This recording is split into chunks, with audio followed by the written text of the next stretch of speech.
We are living in unprecedented times. What 2 world wars and a nuclear arms race could not achieve, a virus, invisible to human eyes, done. Nations are in lockdown. Uncertainty has become the norm.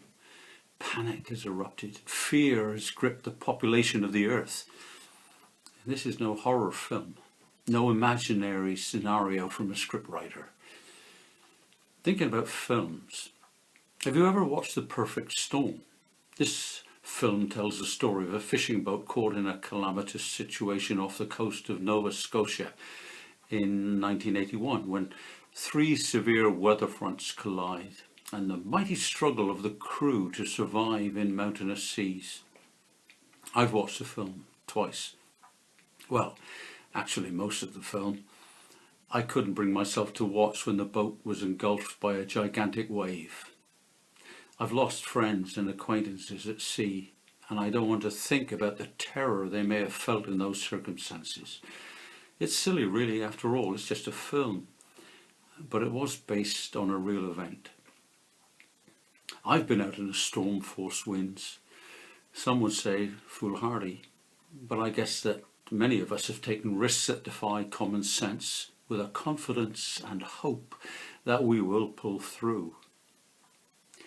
Today, we are all faced with a storm. One where we know the power of the coronavirus, but we can't tell where it will appear next. A storm where we are restricted in what we can do or where we can go. A storm where sources of income and employment are denied. And a storm where society's values have changed and people hoard food while others go without. A perfect storm. But enough of doom and gloom. I want to share with you a message of hope. You may have at some time in your life heard or sung the hymn, "We Have an Anchor." An anchor is one of the most important pieces of safety equipment that a boat carries. Every boat should have one. My father took me out in his boat when I was 2 years old. He told me that he used to tie me to the anchor to keep me safe. When I was old enough, I said to him one day, "You taught me if the engine stops, throw the anchor overboard. Hopefully you would have remembered to untie me first." An anchor, while essential and comforting on board a vessel, is only of value when it's deployed. Its worth is tested when the elements are high against the ship. When the waves are high and the strong wind blows onto a lee shore where the rocks are hidden and waiting to smash the vessel in pieces. It's in the storm that the anchor proves itself. When I took my skipper's ticket, there was a gentleman alongside me who also took his. He was a cook, a chef. And I said to him one day, "Well, what ship do you, or what boat do you have?" And he said, "Oh, I've never been to sea." He said, "I thought I'd just like a change of vocation." Well, I think he's going to have a really big surprise. I know of one gentleman who took his skipper's ticket, who came along to outside our harbour, and he anchored and rowed ashore in this small dinghy. And when he came back, the boat had gone. The tide had lifted the boat and lifted the anchor. There wasn't enough rope tied to the boat, and it had drifted away. And that reminds me that we also have a rope of prayer, which needs to be fastened to the boat. Will your anchor hold in the straits of fear?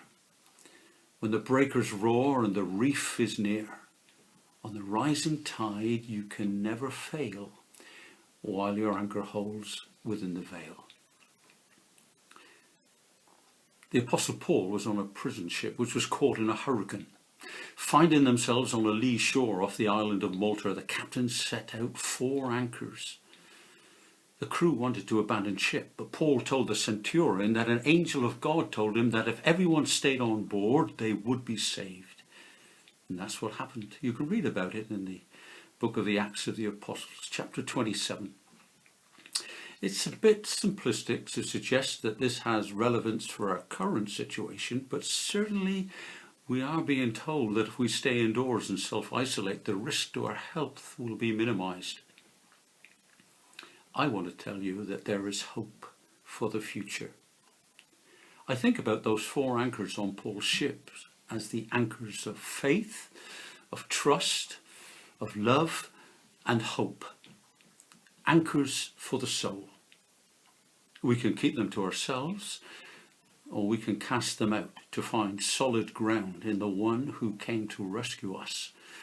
Or we can drift, swept along by the storm. I have an anchor that keeps my soul, my faith, trust, love, and eternal hope is in Jesus Christ.